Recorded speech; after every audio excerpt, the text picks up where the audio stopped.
As part of your Phase 2 application, you must fill out 3 Idaho Transportation Department forms, 0414, 1150, and 2435.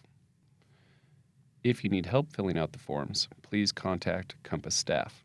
The 0414 Subawardee Reporting for the Federal Funding, Accountability, and Transparency Act, or FFATA. This form is required if you are awarded federal funding for your project, as the funding will be passed through ITD to your agency. Input the pertinent information for your agency in the first section. Your DUNS number should be available from your finance department. Although DUNS is still in use, the federal government is moving towards using the Unique Entity Identifier, or UEI number. You may provide the UEI number in addition to your agency's DUNS number. The next section is only applicable if all 3 of the criteria are met.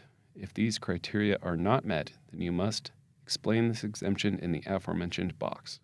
For example, the agency does not receive 80% or more of its revenue from federal funds, nor did it receive $25 million in gross revenue from federal awards in the preceding fiscal years, and the public has access to the compensation of the agency senior executives.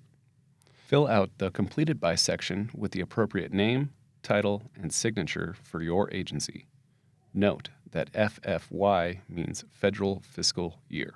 ITD Form 1150, Project Cost Summary Sheet.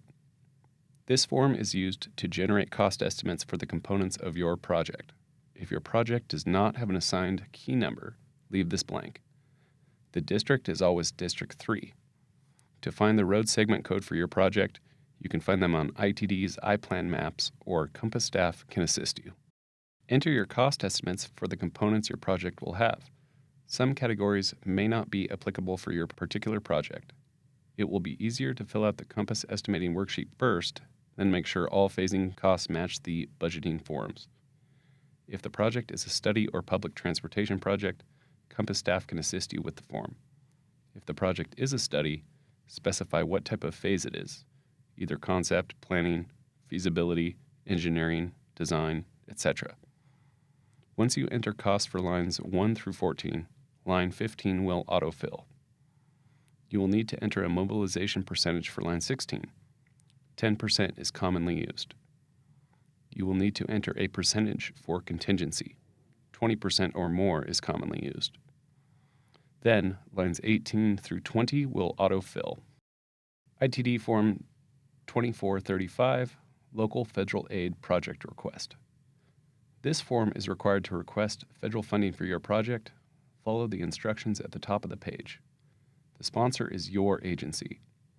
Enter your project's name into the project title. Leave FA route number blank.